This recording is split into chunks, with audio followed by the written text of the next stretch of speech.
I found 7 of the dumbest pickups. Number 1 is the 1967 Dodge A100 pickup. I honestly had to stop and ask myself, who looked at this and thought, yep, that's exactly what a pickup truck should look like? Because the first time you see the Dodge A100, it doesn't even register as a pickup. It looks like someone spent hours staring at a kitchen toaster, drew 4 wheels underneath it, and somehow convinced Dodge to put it into production. And somehow they actually did. From the front, the truck almost doesn't have a hood at all. The windshield starts just inches behind the bumper, giving it that unmistakable flat face that makes it look more like a delivery van than a working pickup.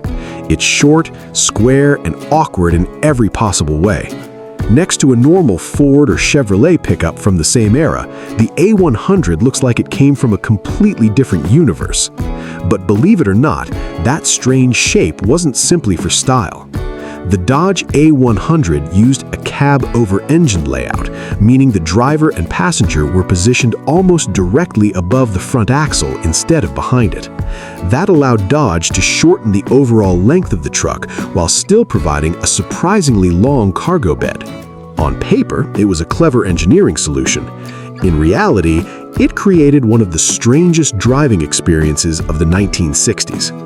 The moment you climb inside, you immediately notice how different everything feels. You're sitting incredibly far forward, so far forward that it almost feels like your feet are hanging over the road. There's barely any truck in front of you. Instead of looking over a hood like you're used to, you're practically looking straight down at the pavement through the windshield. At first, it almost feels exciting. Then you hit your first pothole. Because you're sitting almost directly above the front wheels, every crack in the pavement, every railroad crossing, every speed bump, and every rough patch of asphalt is almost directly transmitted into the cab. Instead of the suspension absorbing most of the impact before it reaches you, you're the first person to feel it. Some drivers joke that the truck didn't have suspension, it had punishment. And if the ride wasn't unusual enough, Dodge decided to make things even stranger. The engine wasn't under a hood, it wasn't behind the cab, it wasn't underneath the truck. It was sitting between the driver and passenger seats, right there inside the cabin. A large engine cover separated the seats, and underneath it lived the truck's power plant. That meant the engine was only inches away from your leg every single time you drove. In winter, that extra warmth probably wasn't the worst thing in the world. In summer, it could turn the cab into something that felt closer to an oven than a pickup. Then there was the noise. Modern vehicles isolate engine sound with layers of insulation, but the A100 didn't have that luxury. Every acceleration, every vibration, every mechanical sound happened practically beside you. You didn't just hear the engine, you lived with it. Long highway trips could become surprisingly tiring because the constant engine noise and heat never really left the cabin. Space inside wasn't exactly generous either. Because the engine occupied the middle of the cab, there wasn't much room left for the people. Moving around inside was awkward, storage space was limited, and getting comfortable on long drives wasn't easy. The seating position itself felt unusual, with a nearly vertical steering wheel and a posture that reminded many drivers more of operating a commercial van than a pickup. Yet despite all those compromises, the truck actually had several practical advantages. Its short wheelbase made it incredibly maneuverable in crowded cities and construction sites where larger pickups struggled. Delivery companies appreciated how easy it was to park, businesses liked the generous cargo bed, and mechanics often found the engine surprisingly accessible once the interior cover was removed. It wasn't trying to compete with traditional pickups, it was trying to solve a completely different problem. That doesn't mean everyone loved it. Many buyers simply couldn't get used to the unusual driving position. Others disliked the heat and noise coming from the engine, and plenty of people just couldn't get past the appearance. Because let's be honest, even today, more than half a century later, it still looks absolutely bizarre. Park it next to a classic Ford F100 or Chevrolet C100, and they almost feel like they're from different planets. The others look tough, traditional, and unmistakably American. The A100 looks like someone accidentally shrunk the hood, pushed the cab all the way to the front, and forgot to stop. But maybe that's exactly why people remember it. It wasn't beautiful. It wasn't comfortable. It certainly wasn't conventional. Yet it had a personality unlike anything else on the road. It took engineering risks that most manufacturers wouldn't even consider. And while those ideas didn't always make life easier for the driver, they created one of the most recognizable pickup trucks ever built. Today, the Dodge A100 has become a true cult classic. Collectors love it precisely because it's so different. At car shows, it's often surrounded by people asking the same question, "Wait, the engine is where?" And that's why the 1967 Dodge A100 pickup deserves the first spot on this list. Because it wasn't just an unusual truck, it completely ignored the rule book. It looked like a toaster, drove like nothing else, put the engine in the cab, placed the driver almost on top of the front wheels, and somehow, against all odds, Dodge sold it to the public. Even after all these years, it's still one of the strangest pickup trucks America has ever produced. Number 2 is the 1961 Ford F100 Unibody. When I first heard about this truck, I actually thought it sounded like a great idea. Ford had this bold vision. Instead of building a pickup with a separate cab and cargo bed like everyone else, why not weld everything together into one solid piece? It sounded futuristic, cleaner, stronger, more modern. At least that's what everyone hoped. Because once people started using the truck the way pickup owners actually use pickup trucks, the entire idea began falling apart. The first thing you notice is that the F100 Unibody looks different from almost every other pickup of its era. Instead of seeing a clear gap between the cab and the bed, everything flows together into one continuous body. It almost resembles a giant station wagon that someone chopped the roof off of. The lines are smooth, the proportions are clean, and at first glance, it actually looks surprisingly stylish. Ford believed this design would make the truck stronger, quieter, and more refined. By eliminating the gap between the cab and the bed, engineers hoped to reduce squeaks and rattles while giving the truck a more modern appearance. On paper, it sounded brilliant, but paper doesn't haul lumber. Paper doesn't carry bricks. Paper doesn't tow heavy trailers. Real truck owners do. And that's where the problem started. Traditional pickups used separate frames and separate cargo beds for a reason. When the bed was loaded with hundreds or even thousands of pounds, it could flex independently from the cab. That flexibility helped absorb stress without affecting the passenger compartment. The Unibody couldn't do that. Because everything was welded together, every heavy load placed enormous stress on the entire body. Instead of flexing where it was supposed to, the whole truck started twisting. Owners began noticing something strange. After hauling heavy cargo, the doors suddenly became harder to open and close. Sometimes they wouldn't line up properly. Sometimes they'd rub against the body. Sometimes they refused to shut correctly at all until the truck was unloaded. Imagine delivering a full load of construction materials only to discover your own driver's door suddenly didn't fit the opening anymore. That wasn't exactly the kind of innovation people were hoping for. The heavier the load became, the more obvious the problem was. The truck wasn't necessarily falling apart, but the body simply wasn't happy dealing with the kind of abuse real pickup owners expected it to handle every day. And remember, this wasn't an economy car. This was a Ford pickup. People bought these trucks to work. Farmers loaded them with equipment. Construction crews filled them with lumber and concrete. Contractors expected them to survive years of punishment. Instead, many owners found themselves wondering why a truck designed to carry heavy loads seemed to complain every time they actually gave it one. Ford quickly realized customers weren't impressed. The sleek appearance wasn't enough to outweigh the practical disadvantages. Most truck buyers didn't care if the cab and bed looked smoother together. They cared whether the truck could handle a full load without the body twisting like a pretzel. Dealers started hearing complaints, and word spread quickly that the new design wasn't living up to expectations. Buyers who depended on their trucks for work preferred the older, more conventional layout because it simply made more sense. Ford listened.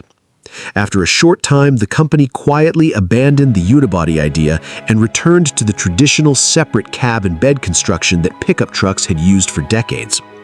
Ironically, that's still how almost every full-size pickup is built today.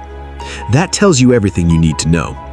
The experiment wasn't a complete failure because it proved one very important lesson.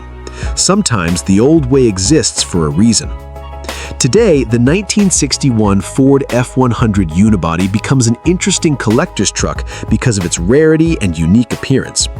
People admire it for its clean styling and unusual place in automotive history. But back when it was new, many owners saw it very differently. To them, it was a truck that tried to reinvent something that never needed reinventing. It looked modern, it sounded innovative, it promised the future. But once the hard work began, reality showed that some ideas are much better in the design studio than they are on a construction site. And that's exactly why the 1961 Ford F100 Unibody deserves a place on this list. It wasn't ugly and it wasn't slow. Its biggest mistake was believing that one giant welded metal box could outperform a design that had already proven itself for decades. Sometimes the simplest solution really is the smartest one. Number 3 is the 1973 Ford Courier. When I first saw this truck, I honestly thought someone had taken a normal pickup and accidentally put it through a washing machine. Everything about it looked smaller than expected. The bed was tiny, the engine was tiny, the body was tiny. And standing next to a traditional American truck, it looked like the little brother that showed up to the family photo but nobody remembered to invite. Because in the early 1970s, American pickups were all about size and attitude. Big V8 engines, long hoods, wide bodies, heavy-duty capability. Trucks like the Ford F-Series were designed to look tough and powerful. They were built for farms, construction sites, towing, and serious work. Then, Ford introduced the Courier, and it was almost the complete opposite. The Courier wasn't trying to be the biggest truck in the parking lot. In fact, it looked like it was trying to avoid taking up space at all. The design was extremely compact. The front end was short, the cab was narrow, and the cargo bed looked almost too small to belong to a pickup truck. Put it next to a full-size Ford F100 or Chevrolet C10, and the difference was almost comical. It looked less like a workhorse and more like a miniature version of a truck that had been left in the sun too long. But there was actually a reason behind this strange little pickup. The 1970s brought major changes to the automotive world. Fuel prices were rising, insurance costs were increasing, and many buyers started looking for something cheaper and more efficient. Suddenly, a massive V8 pickup that drank fuel like it was free wasn't as attractive as it used to be. Ford needed a smaller truck. And instead of designing one completely from scratch, they turned to a growing trend: Japanese compact pickups. The Courier was actually built through a partnership with Mazda, bringing Japanese small truck engineering into the American market. It was smaller, lighter, and much more economical than traditional domestic pickups. For buyers who didn't need to haul a ton of equipment every day, it made sense. But for people used to American trucks, the Courier felt almost too different. The engine was modest compared to the big V8s found in full-size pickups. It wasn't designed to pull massive trailers or carry extreme loads. It was built for commuting, light hauling, and everyday practicality. And that created its biggest problem. Many Americans looked at it and thought, is this really a truck? Because the identity of a pickup was changing. For decades, trucks were symbols of strength. They were machines that looked like they could move mountains. The Courier looked like it was designed to move groceries, bicycles, and maybe a few small boxes. The tiny cargo bed became one of the biggest complaints. It was useful, but compared to a traditional pickup bed, it felt almost miniature. You couldn't throw in huge construction materials or farm equipment the same way you could with a full-size truck. The cabin was also compact. Taller drivers often found it tight, and the overall experience was very different from sitting behind the wheel of a massive American pickup. But despite all the jokes, the Courier was actually an important truck. because it helped prove that not everyone needed a giant pickup. Some people wanted something affordable, something economical, something easy to park, something that wouldn't empty their wallet every time they visited a gas station. And slowly, the market started changing. Compact pickups became more accepted, and eventually they became a major part of the truck world. Today, the 1973 Ford Courier is remembered differently. What once looked too small and too strange has become a charming piece of automotive history. Collectors appreciate it because it represents a moment when American truck buyers began changing what they expected from a pickup. It wasn't powerful, it wasn't intimidating, it wasn't the kind of truck that made people move out of your way on the highway. But maybe that wasn't never the point.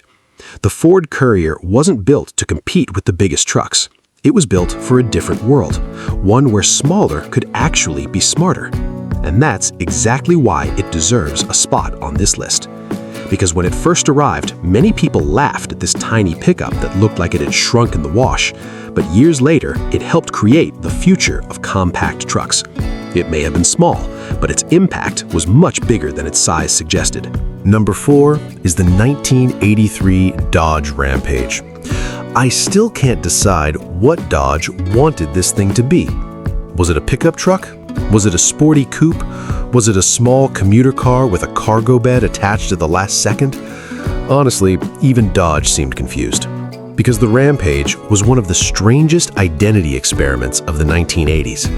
It looked like Dodge took a compact economy car, gave it a little bit of sporty styling, grabbed a chainsaw, chopped off the back half, and said, "Congratulations, it's a pickup truck now."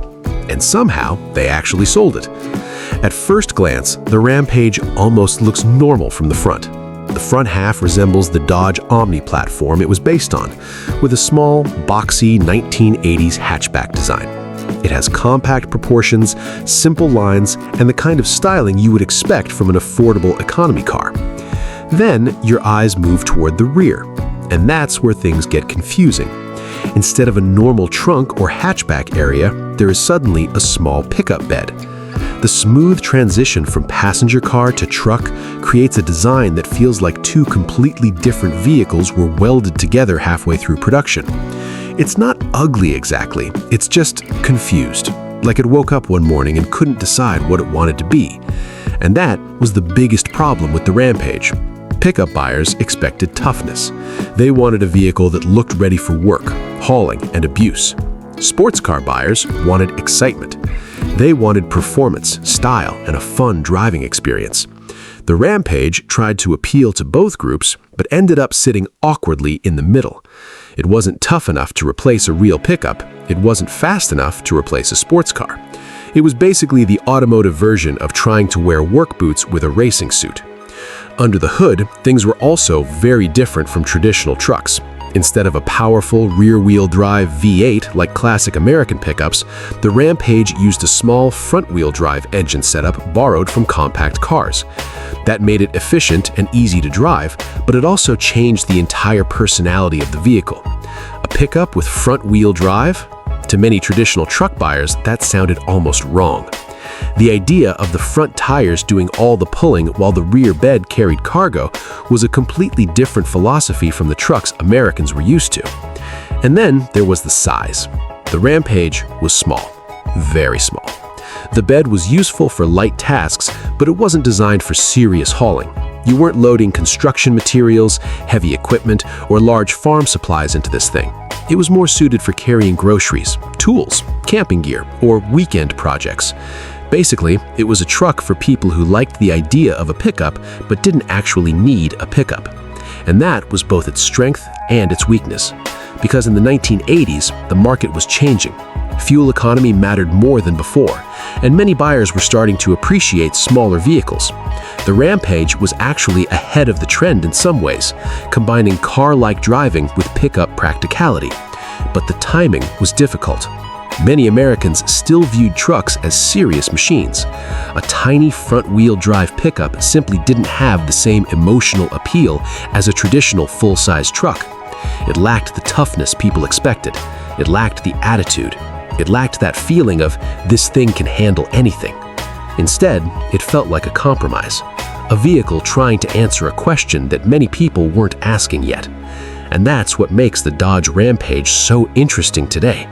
Because while it wasn't a huge success when new, it was actually predicting a future that would later become much more popular. The idea of a car-based pickup crossover would eventually return in different forms, proving that Dodge wasn't completely wrong. They were just early. Today, the Rampage has become a strange little piece of 1980s automotive history. Collectors appreciate it because it's unusual, rare, and impossible to confuse with anything else. It's not remembered because it was perfect. It's remembered because Dodge had the courage to try something completely different, and that's exactly why it belongs on this list. The 1983 Dodge Rampage was a pickup that didn't really feel like a pickup, a sports car that wasn't really sporty, and an experiment that never fully found its identity.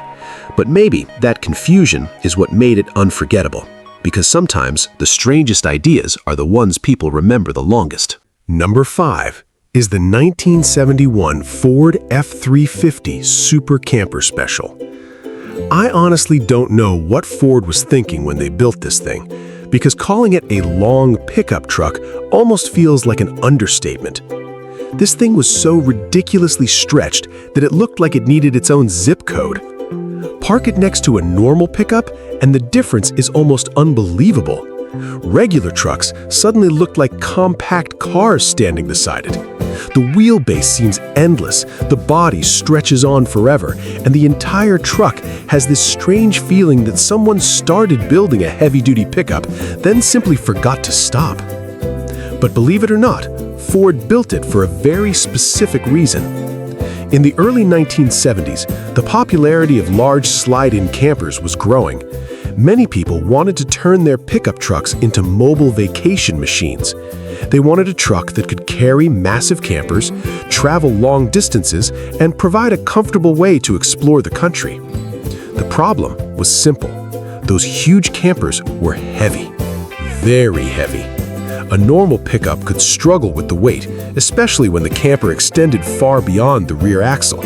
The truck needed more stability, more strength, and more room to handle these massive loads.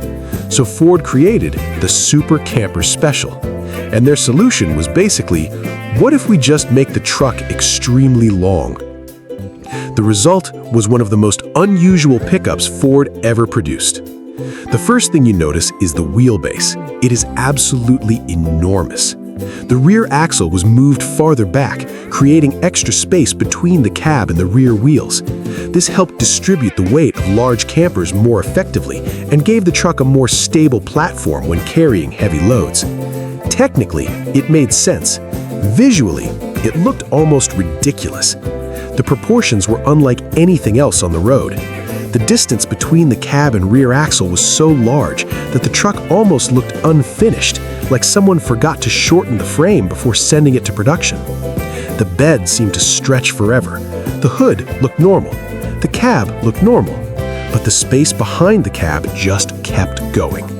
It created a truck that was practical for a very specific purpose, but looked completely strange to anyone who didn't understand why it existed.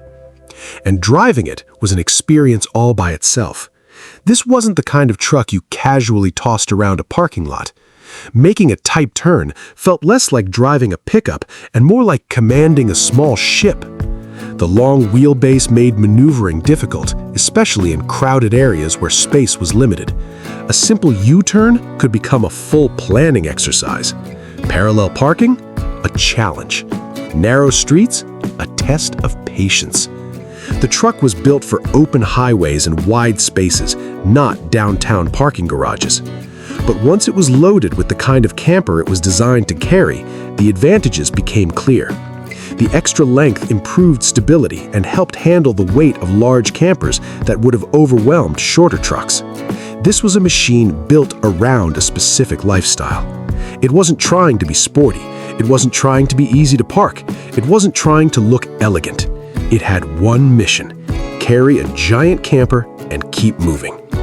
And that's why it's such an interesting piece of truck history.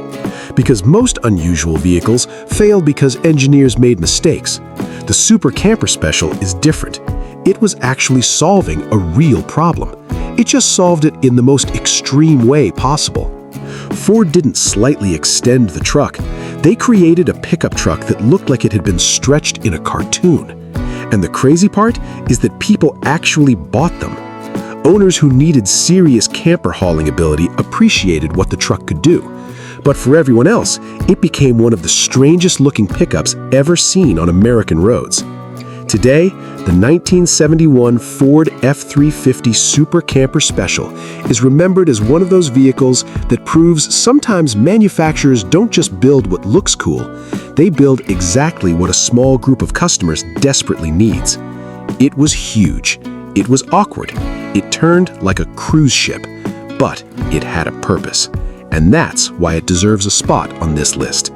Because the Super Camper Special wasn't just a long pickup truck. It was a pickup truck that went so far beyond normal proportions that it almost became its own category. A machine where Ford basically asked, how much truck is too much truck? And in 1971, their answer was, apparently, this much. Number 6 is the 1976 Chevrolet El Camino Classic. And honestly, this is one of the strangest identity crises in automotive history. Because Chevrolet looked at this vehicle and said, yes, this is a pickup truck. But almost everyone else looked at it and thought, wait, is this a truck? Is this a car? Is this a muscle car that got tired of racing and decided to carry groceries instead? And that confusion followed the El Camino for decades. Because the El Camino was never really one thing. It was always stuck between two worlds, trying to combine the personality of a sporty coupe with the usefulness of a pickup. And sometimes, instead of getting the best of both worlds, you ended up with something that didn't completely satisfy either side. At first glance, the 1976 Chevrolet El Camino Classic looks pretty impressive. The front end has the familiar styling of a Chevrolet passenger car from the era. It has the long hood, the low roofline, and the smooth profile of a personal luxury coupe. From the doors forward, it looks like a stylish American car. Then you reach the back, and suddenly there's a pickup bed.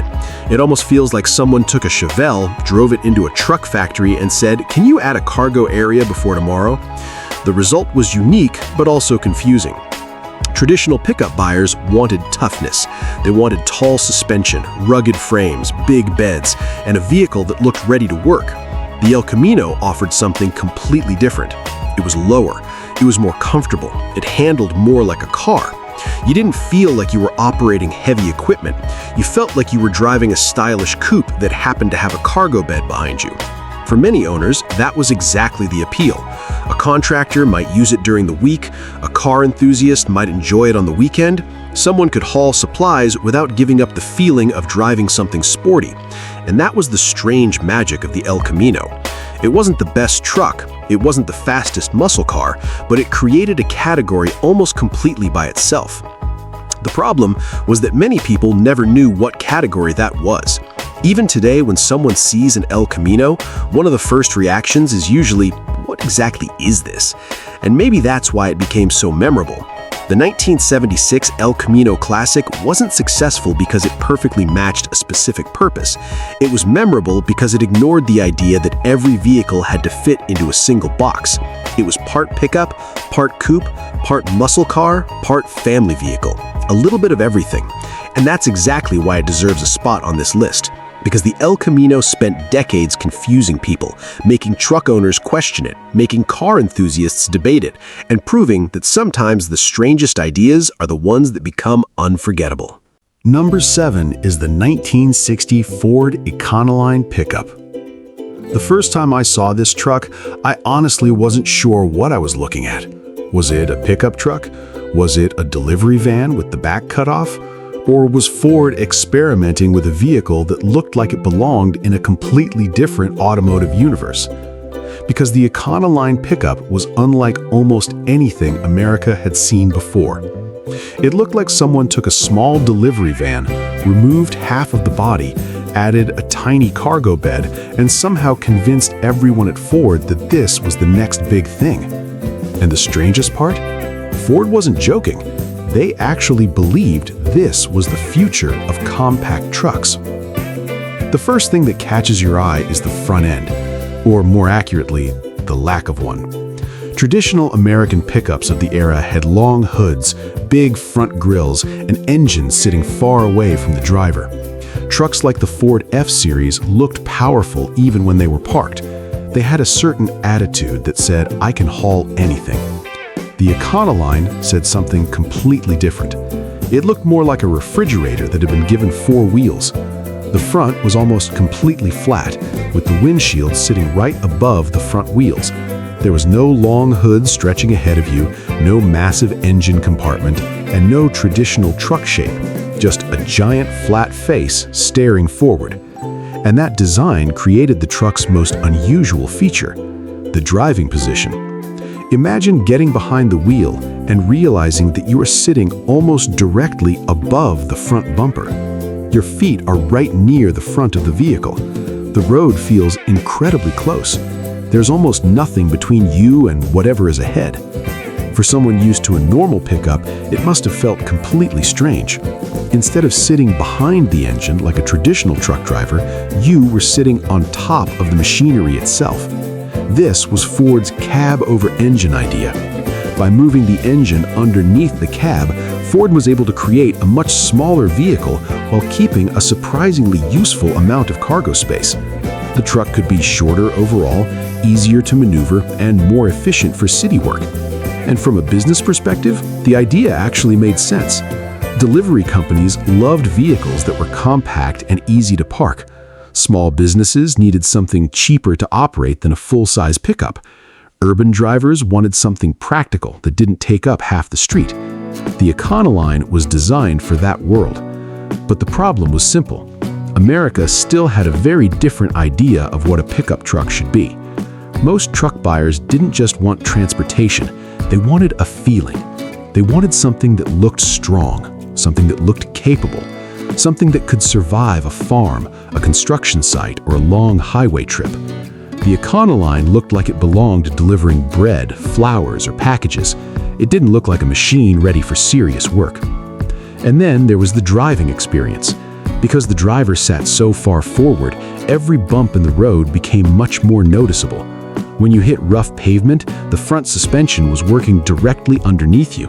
There was no long hood and engine compartment absorbing some of the impact before it reached the cabin. The road didn't feel far away. It felt personal. A pothole wasn't just something you drove over, it was something you experienced. The steering also felt different compared with traditional pickups. The whole vehicle reacted quickly because of its compact size and forward weight distribution. For tight city streets, that was useful.